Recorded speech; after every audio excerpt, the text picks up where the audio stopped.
Compañeras y compañeros, bienvenidos a la clase 4 y última del curso Entre el exilio y la cárcel, peronistas ante la esperización, 1955-1958 del Instituto Gestal.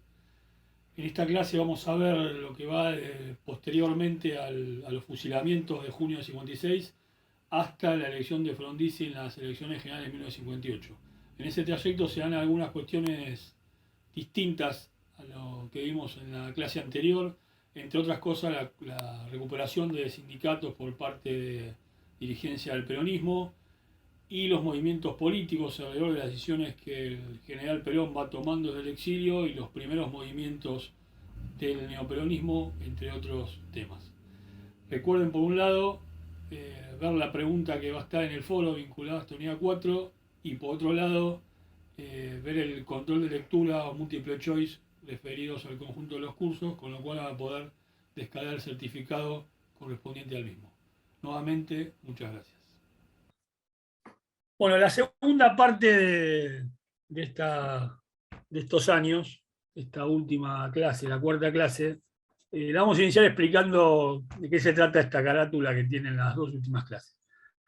Hay un programa de radio que se llamaba La Revista Dislocada, que conducía un humorista llamado Delford, que en el contexto del año 55, antes del golpe, lanza una muletilla, después se instala que es "deben ser los gorilas, deben ser". Bueno, esta etapa es de una revista de septiembre de 55 previa al golpe, era un programa de gran popularidad.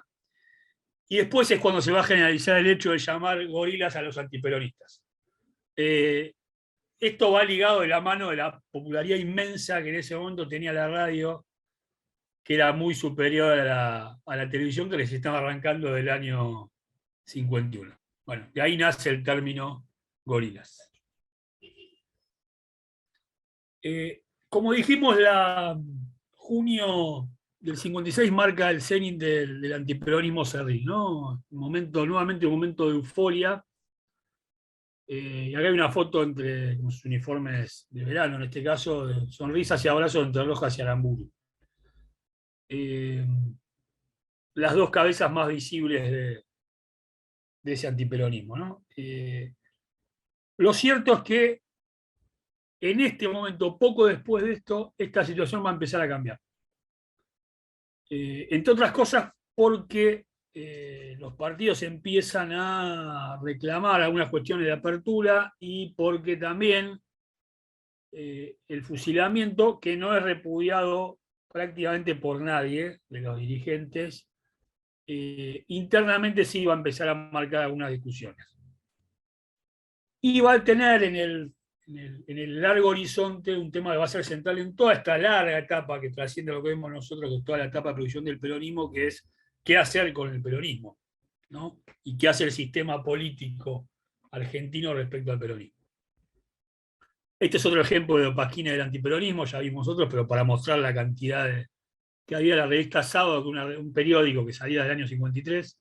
Bueno, dice ni vendedores ni vendidos, ¿no? Hay una cierta ironía sobre todo los que se acercaban a tratar de hacer algún negocio en ese contexto. Ahí tenemos una foto de Alicia Gulen, en ese momento la mujer de John William Cook, ¿no? Este es un reclamo de la revista ¿Qué?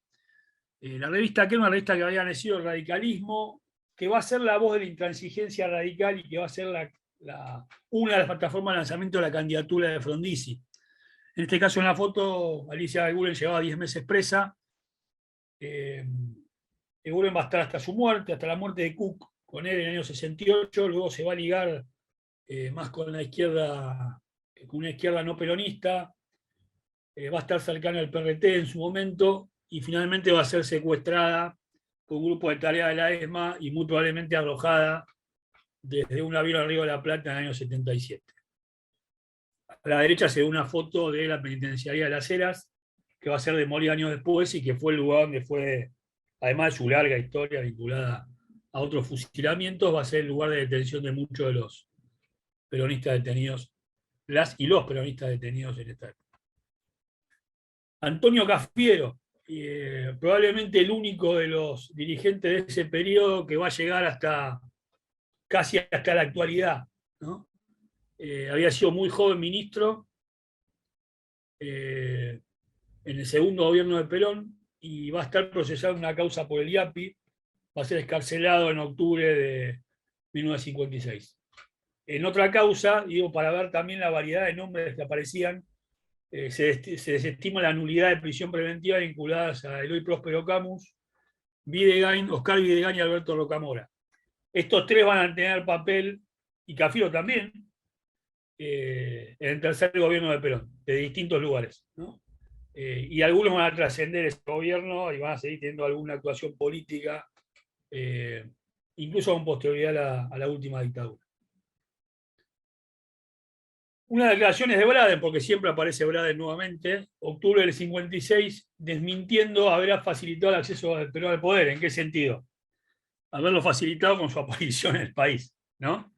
Braden recibe alguna crítica en el propio Estados Unidos porque su estrategia política se había demostrado obviamente errática, y su aparición había sido magistralmente utilizada por Perón en plena campaña electoral.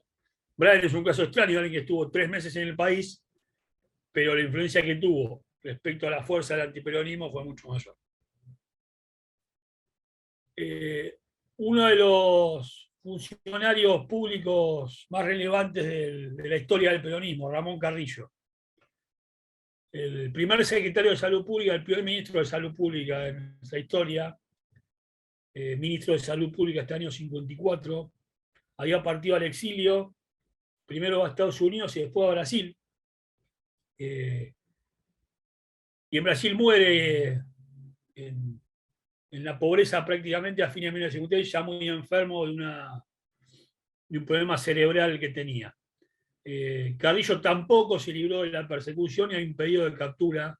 Los pedidos de captura salían por Policía Federal todos los días, ¿no?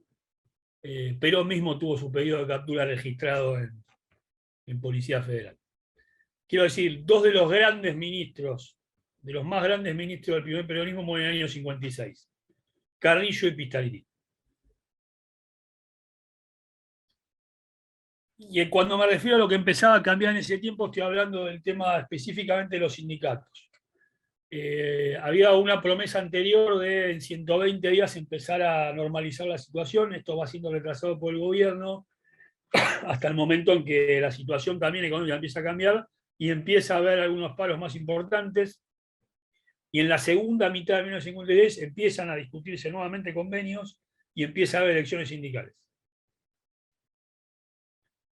En el escenario político general, más allá del peronismo, en septiembre del 56, Arturo Frondizi, una de las principales voces del legendario grupo de los 44, el bloque de los 44 radicales en el primer peronismo, es definido como precandidato a presidente en septiembre del 56. Esto es también la ruptura de la Unión Cívica Radical, entre la Unión Cívica Radical del Pueblo, liderada por Balbín, y la Unión Cívica Radical Intransigente, liderada por Arturo Frondizi. El antiperonismo serial que mencionamos tiene algunas publicaciones que no dejan lugar a interpretación. Una de estas es El Gorila, que en este caso tiene una de sus tapas, doblemente apuntaba al antiperonismo y al anticomunismo, ¿no? Pero sobre todo al antiperonismo. El Gorila, Voz de Mayo, una serie de publicaciones que salen hasta el año 58 son muestras de esto. Y por otro lado, el ejemplo de la nulidad de la Constitución del 49, el gobierno de Hamburgo va a sacar un decreto y después va a intentar con la convención dar algún viso de legalidad, algún barniz de legalidad a la anulación de hecho ilegítima de la Constitución peronista de 1949. Los partidos neoperonistas empiezan a aparecer. En 1957, en febrero del 57, reconoció el Partido Populista. Para los que usan populismo para todos, acá hay una muestra de la variedad que tiene esto. El Partido Populista reconoció en 1957, primero en Catamarca, porque el creador del Partido Populista es Vicente Leonidas Sade, ¿no? Un dirigente que va a tener actuación en el peronismo prácticamente hasta su muerte en 1988, casi coincidente con la única interna real que tuvo el peronismo en su historia entre Menem y Cafiero. Y del otro lado, en reconocimiento de un partido aún menor, que es el Partido del Pueblo, que se va a presentar en un par de elecciones de ahí en más. Acá Aramburu, porque esto no es algo para los que piensan que los dislates respecto a las cifras y todo esto es algo de, esta, de este siglo. En 1957, Aramburu le declara al Chicago Tribune de Estados Unidos que Perón se enriqueció con 800 millones de dólares durante su presidencia. Para que se entienda, 800 millones de dólares de la época es como hablar hoy de algo así como 15.000 millones de dólares. Más allá que Perón no se enriqueció absolutamente con nada, de hecho tuvo que tener prestado, sobre todo de Jorge Antonio, estas declaraciones suelen ser corrientes también en la época, en línea con otras que hacen otros, pero en este caso era el presidente de facto. Y además habla de los innúmeros juicios contra los más inmediatos lugartenientes de Perón. El exilio, ¿no? El exilio peronista alrededor del país. En este caso en Uruguay, que era el lugar donde más exiliados peronistas hay. Chile quizás sea el segundo, pero en Chile hay un clima político distinto respecto al peronismo. Incluso hay una comisión investigadora respecto al peronismo, a la ambición del peronismo respecto a Chile. En este caso son 4 ejemplos de peronistas que estaban en Uruguay, algunos más temprano que otros. No veo uno de los 4, pero no importa.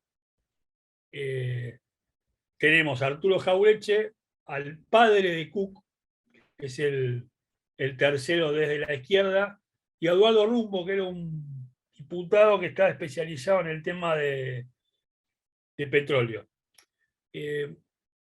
Algo curioso de ver en esto es a qué se dedicaban los exiliados en Uruguay. Bueno, tratan de poner negocios para subsistir, ¿no? Ponen bares, ponen kioscos de diarios.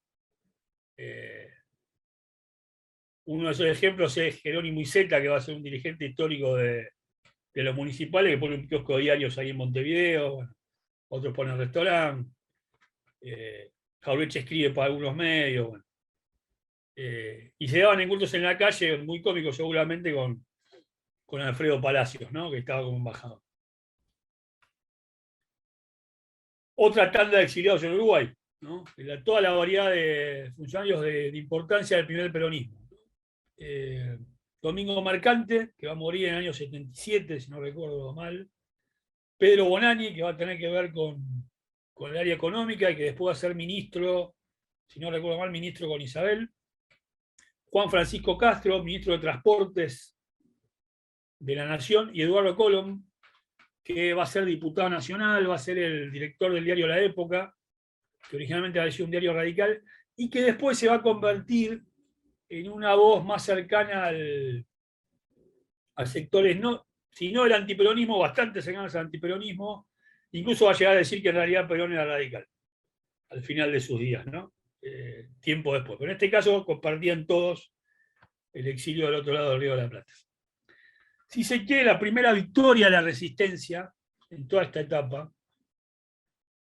es la fuga de los presos de la cárcel de Río Gallegos, ¿no? De los presos políticos de la cárcel de Río Gallegos, que se da en 1957. Esta es la foto de los 6 fugados.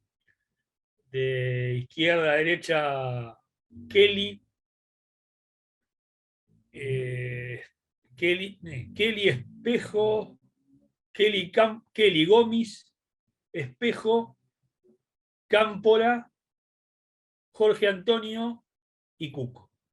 Toda la variedad del peronismo en una foto, ¿no? Y todos unidos detrás de ese objetivo. Después, la actuación de cada uno va a ser bastante distinta. En algunos casos no van a tener más actuación política.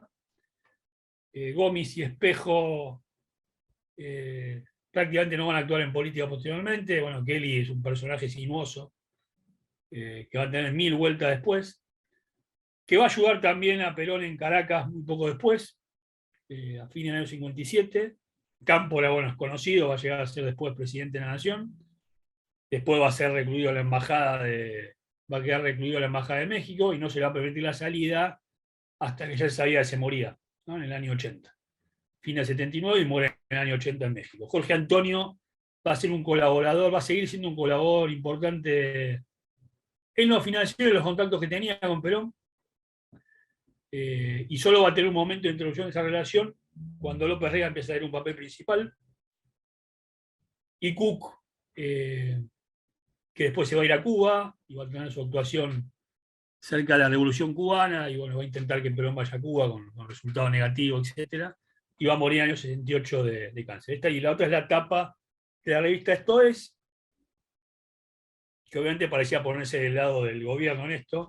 El hecho es que Chile, del mismo modo que va a hacer con los fugados de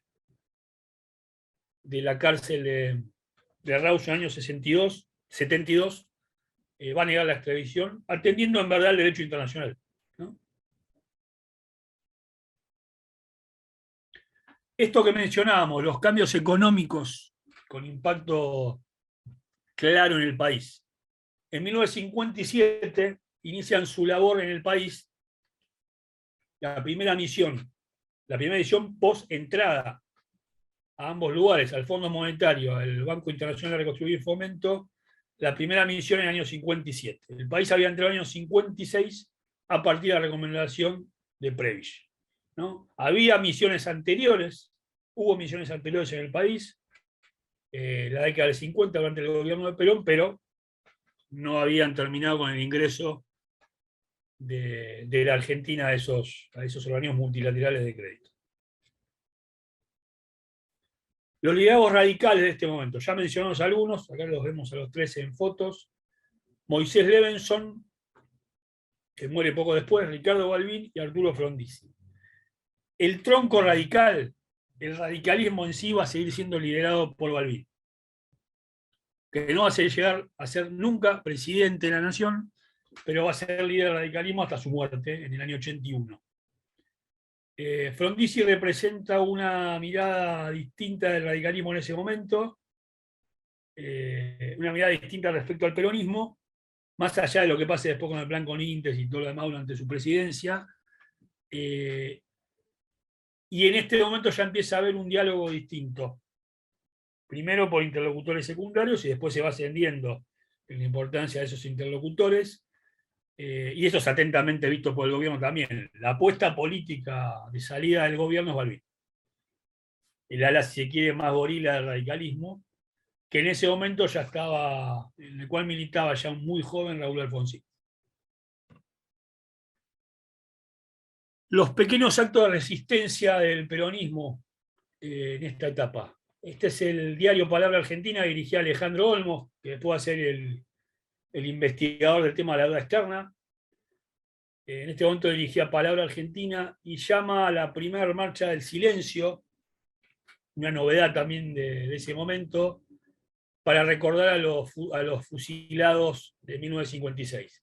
Esta marcha se prohíbe, obviamente, y se trata de hacer con alrededor de 1000 personas en el centro de la ciudad, y después va a tener alguna réplica en los años posteriores, ¿no? Eran los pequeños, aún en plena vigencia de la Libertadora. La ilusión de algunos sectores minoritarios era la normalización de una vida sindical, pero la noción de la vida sindical que implicara una vida sindical sin dirigentes peronistas. En este caso, Ayarragaray, que era un dirigente de la democracia cristiana, ya con la mira en lo que habían sido las primeras elecciones sindicales que dan victorias en algunos sindicatos importantes, en general una nueva línea de dirigentes peronistas en los sindicatos. El más importante de ellos a futuro, que es Augusto Bandor, en verdad ya había tenido la conducción de la UOM Capital en 1954. Bandor y Rucci son detenidos también durante la Libertadora, en los primeros meses de la Libertadora, y confinados en el sur del país. Después son liberados y después logran volver a la actividad política. En la UOM va a ganar la lista peronista.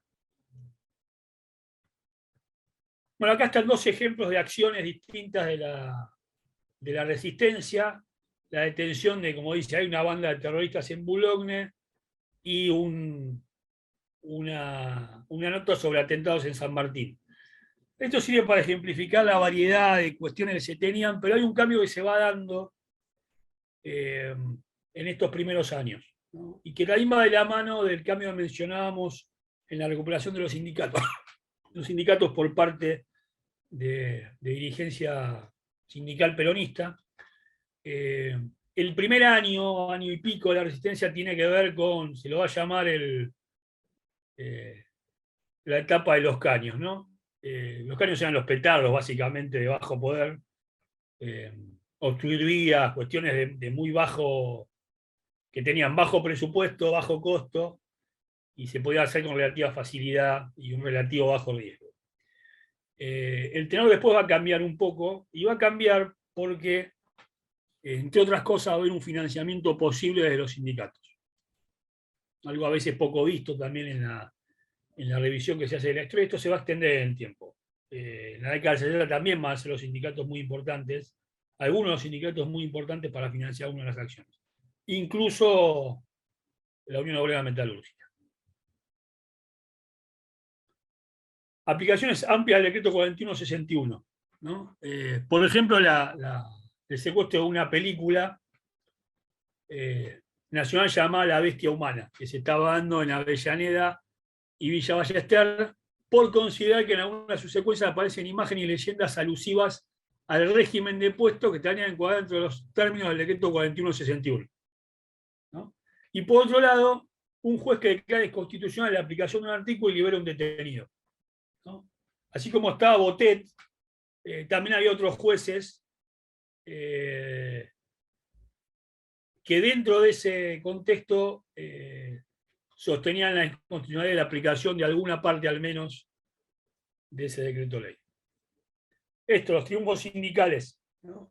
En la UOM de Capital Federal va a triunfar Avelino Fernández de la lista azul.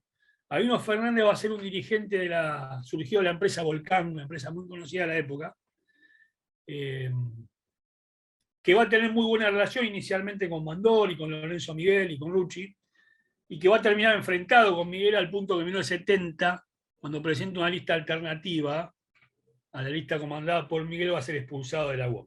Y luego va a tener una relación importante con Sebastián Borro y otros dirigentes que van a terminar ligados a la tendencia. Otra etapa de la revista, que en este caso con el padre Hernán Benítez. Hernán Benítez, conocido, haber sido el confesor de Evita, había sido director de la revista Universidad de Buenos Aires. Y en esta etapa, y por esto viene la mención, hay una correspondencia con Jaureche en la que ambos son muy críticos de Perón, en la etapa más intransigente de Perón, de esta primera etapa del exilio, ¿no? Benítez va a reivindicar después mucho más la figura de Eva que la de Perón, incluso con alguna revisión en el medio. Y Jaureche y Escamilla Ortiz van a jugar bastante fuertemente con la candidatura, a favor de la candidatura de Frondizi. Y en ese cariz van a hacer que uno va a ser, Escamilla Ortiz va a ser director de la revista y Jaureche va a ser uno de los principales columnistas de la revista. Mientras tanto, y en el exilio, Perón va a tratar de darle alguna forma política a la conducción en el país, ¿no? Aún obviamente en la ilegalidad del peronismo. Esto después va a ser más repetido en la larga historia de la proscripción. Este es un ejemplo de la conformación del comando superior. Hay un comando táctico en el territorio, Perón obviamente al comando estratégico, y el comando superior peronista. Y en esta integración es interesante ver quiénes la componen, porque dan muestra de todo este arco que estuvimos viendo. Cook, Framini, Armando Cabo, de la UOM, Dante Biel, que habíamos mencionado, podía haber sido parte de la primera conducción de la CGT tras el golpe, José Alonso, otro histórico dirigente sindical, Amado Olmos, que después le va a dar el nombre al primer congreso de la CGT de los argentinos, Avelino Fernández, el que mencionábamos de la UOM, Eleuterio Cardoso, de Frigoríficos, Manuel Carulias, que era un viejo dirigente, creo que de la UTA, René Orsi, un dirigente de la rama política de La Plata, Oscar Videgain, que va a ser después el gobernador de la provincia de Buenos Aires en el 63, y un eximio tirador que va a ser campeón mundial de tiro durante el primer peronismo, Juan Puigbo, un dirigente del nacionalismo, a Ramón Prieto, y este es un punto importante, Ramón Prieto es un personaje que va a ser parte del acuerdo con Frondizi, pero que después se va a pasar a la fila del frondicismo. Ana Carmen Macri, una vieja delegada censista del Partido Peronista Femenino, junto a Elena Fernicol y a Audelina Algonia, que va a ser también dos integrantes de ese primer partido del Partido Peronista Femenino, que luego no se va a reflotar. Y ahí se avisaba de la posibilidad de que Q se trasladara al país, ¿no? Esto ya es el contexto cercano a la elección del 58. Acá está el reconocimiento, bueno, ya lo habíamos mencionado, el reconocimiento del Partido Populista en la capital y la imagen posterior de Vicente Sadi. Lo que dice es que debe abstenerse de utilizar la sigla PP porque el decreto 4161 lo prohibía por una obvia vinculación, entendía una obvia vinculación al peronismo. Esto es resquicio de la legalidad, ¿no? Los discursos de los partidos por radio nacional durante la campaña electoral. Bueno, el Partido del Pueblo, uno de estos partidos que han mencionado, hace un elogio en esa presentación por la Radio Nacional, un elogio el 17 de octubre. Bueno, por eso obviamente sancionado y todo lo demás. Junio de 1957, es anterior a la Convención Constituyente. Bueno, acá está lo que mencionábamos, la revista ¿Qué? El proyecto del frondicismo con dos plumas muy cercanas al peronismo, Jauretche y Esclaviño Ortiz, ¿no? La foto de Jauretche es poco posterior, Esclaviño Ortiz va a morir en el año 59 cuando aún es director de ¿Qué? La recuperación de los sindicatos, ¿no? Una nueva mención a esta recuperación. Atilio Hipólito López, desde la UTA de Córdoba, va a recuperar la CGT de Córdoba para el peronismo. Y si se quiere, va a ser de estas primeras la más importante, ¿no? Atilio López va a ser después vicegobernador de Córdoba y como Trotsky va a ser asesinado por la AAA en Buenos Aires en 1974. Aquí una serie de derrotas muy importantes de la estrategia política del gobierno de la dictadura. El Congreso Extraordinario de la CGT, que se había llamado en verdad para darle también legalidad a lo que había sido la intervención y formar una nueva dirigencia no peronista. Esto se habla con una derrota, más allá del manejo que se había hecho inflando la representación de sindicatos menores para favorecer a lo que se llamaban sindicatos democráticos, básicamente los sindicatos no peronistas. Cuando van a hacer el conteo de los que van a participar finalmente del Congreso, lo que queda como resultado es que hay más congresales peronistas que no peronistas. Entonces decían romper el Congreso y se retiran. En este Congreso surge un nuevo dirigente que es José Ignacio Rucci, desde la UOM de San Nicolás. Por otro lado, la segunda derrota en realidad son paralelas en el tiempo, es la Convención Constituyente que se convoca en Santa Fe en 1957. Abajo hay una nota que es de la revista ¿Qué? Si no recuerdo mal, y creo que es una nota de Jauretche. Y las miradas distintas al respecto, ¿no? Unos hablando de la necesidad de la convención y otros hablando de la injusticia de la convención. Lo que sucede en la convención, para la elección de constituyentes participan algunos de los partidos neoperonistas, como la menor, creo que hay uno solo que tiene el Partido del Pueblo, me parece que tiene un congresal que también se retira. Lo más importante políticamente es que la convención se retira del bloque de la Unión Cívica Radical Intransigente. El frondicismo se retira y por eso no tiene en ningún momento quórum la convención. Y de hecho empieza a languidecer hasta que deja de, más allá de un intento, se le da un final abrupto un par de meses después. También se retiran los conservadores. La lógica del retiro del bloque de la UCRI ya tenía que ver con la mirada puesta en lo que va a ser la elección general de 1958 y cuál va a ser la estrategia del sector del radicalismo respecto a esa convención. Y en esta recuperación del sindicalismo peronista nace el órgano político del sindicalismo peronista, son las 62 organizaciones, las 6-2. Las 62 organizaciones nacen en verdad no como 62 organizaciones peronistas y unifican en su momento a sindicatos liderados por peronistas y liderados por comunistas. Esto dura poco tiempo y finalmente van a quedar las 62 organizaciones, más allá que ya no eran 62 sindicatos, como 62 organizaciones peronistas. Y estas 62 son las que hacen un gran acto en la Luna Park y deciden una huelga general contra el gobierno de Aramburu. Esto es, otra nueva mención a lo que fue el Poder Judicial en la Libertadora. Encarcelados sin proceso en la gran mayoría de los casos y todos los legisladores peronistas condenados por traición a la patria. ¿No? Bueno, el título dice, los condenan por traición a la patria, aunque a diferencia obviamente de los que lideraba Libertador, no autorizaron ni fusilamiento ni segregaciones. Esto, Mirazo del exilio, Operación Caracas, 1957, pero ya estaba instalado en Venezuela. Y una de las cuestiones de esta Operación Caracas es la exportación de la violencia antiperonista, el atentado sobre Perón, al auto Opel de Perón, que estalla hiriendo a uno de sus colaboradores. Perón no estaba en ese momento en su casa, en su vivienda de Venezuela, y el auto, como que ven, queda medianamente destruido. Aquí se da la información del paro del 27 de diciembre del 57, liderado por las 72 organizaciones. Como siempre, de acuerdo a esto, el primer titular abajo es: la libertad de trabajo estará garantizada, ¿no? Por entonces ya va a haber huelgas que no solo tienen que ver con sindicatos vinculados al peronismo, hay otros sindicatos como el bancario, un sindicato tradicionalmente antiperonista que también va a ir contra la política del gobierno de la Libertad.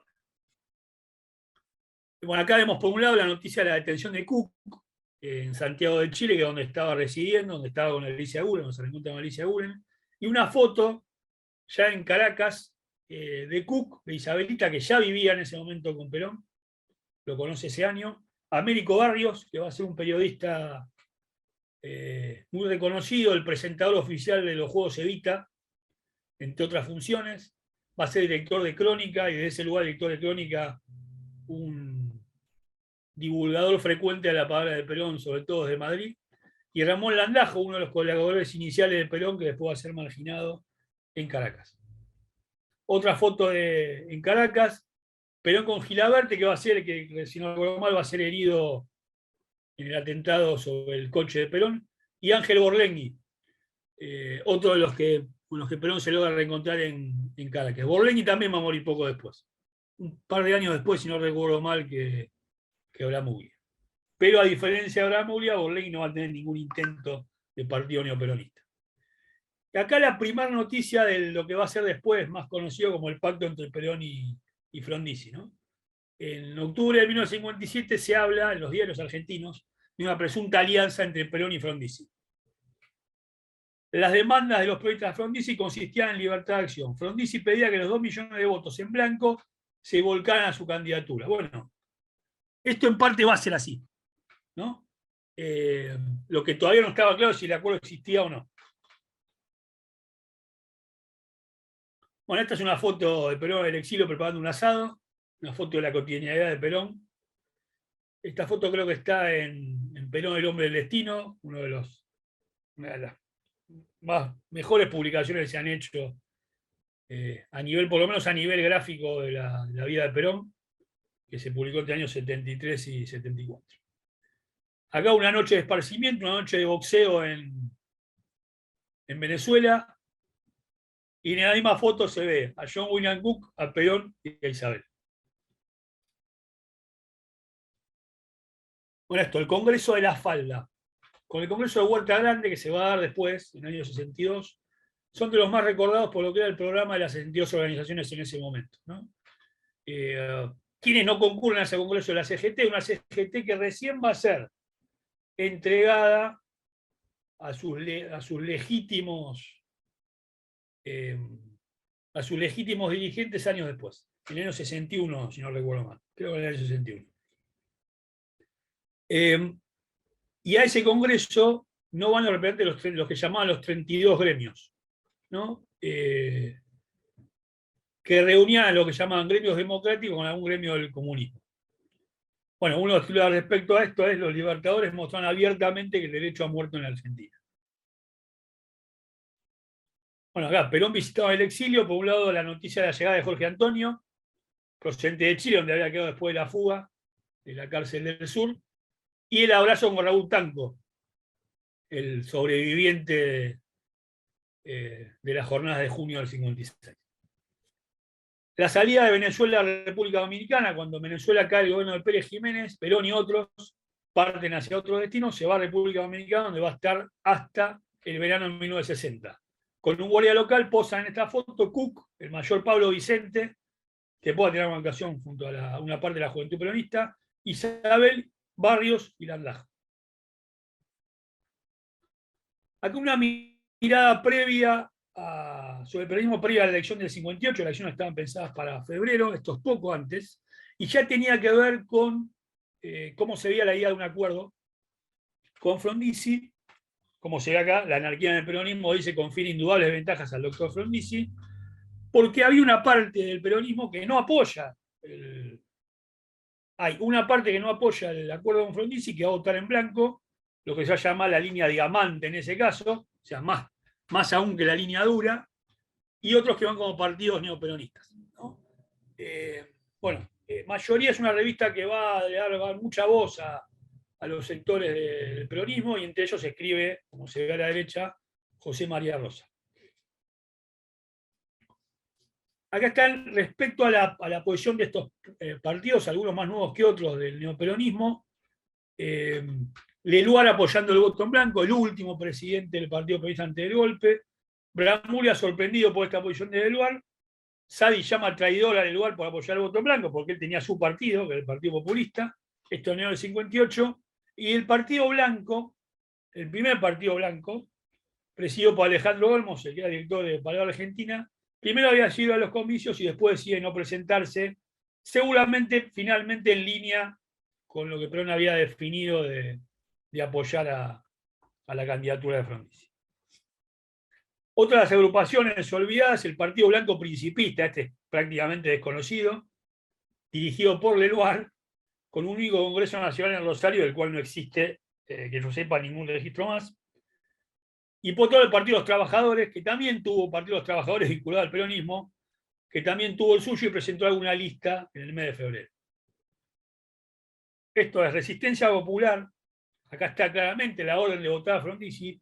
Resistencia Popular era uno de los tantos periódicos surgidos en el momento y dirigido entonces por Raúl Lamonte Taborda, que era un dirigente proveniente del radicalismo. Acá está la declaración del Comando Táctico, que habíamos mencionado antes, reiterando que se debía votar por Frondizi, y los candidatos de la UCRI, y la noticia a la derecha, de la prensa, el diario de la prensa, dice: un grupo de adictos al externo expulsó a varios dirigentes. Los expulsados son Leluar y Sadi, entre otros, por lo que habíamos mencionado anteriormente. El antiperonismo tampoco, más allá que era gobierno, también tenía sus acciones por izquierda. Una de las bombas estalla en el domicilio de los hermanos Cook, donde se fusionaba el comando táctico en marzo del 58, y ahí es herido José Figuerola. Volvemos a uno de los principales funcionarios del primerísimo peronismo. Figuerola fue el alma mater del Consejo Nacional de Posguerra y quien anunció junto a Perón el primer plan quinquenal. El avance de la justicia respecto a esto. Los bienes de Jorge Antonio pasan al Estado en marzo de 1958. Un fallo de lo que se llamó en ese momento la Junta Nacional de Recuperación Patrimonial. Contraste del 58, algo que ya vimos. Por un lado, Borlengue exiliado en La Habana y Colom liberado en Buenos Aires. Una solicitada en favor de la recuperación de la CG en abril del 58. Gelbar reaparecería un tiempo después. Y en ese caso también retomaría el contacto con Perón, un contacto de larguísima data. En abril del 58 a CGT se entregó una comisión, y esta comisión esto es declarado después inconstitucional por 2 jueces. La comisión a la que se le entrega a la CGT es una comisión integrada por sindicalistas no peronistas. Así se cierra la primera etapa de la etapa de proscripción del peronismo tras el golpe de 1955. Las diferencias que habrá con la etapa que terminamos ya tienen que ver con movimientos políticos distintos, con cómo el peronismo actúa frente a la proscripción y cómo Perón, desde un exilio que primero se da en América Central y finalmente en España, va a tratar de reaccionar frente a la situación política del país y a la situación específica del peronismo. Nuevamente, muchas gracias por haber participado del curso y los invitamos a los nuevos cursos que vendrán.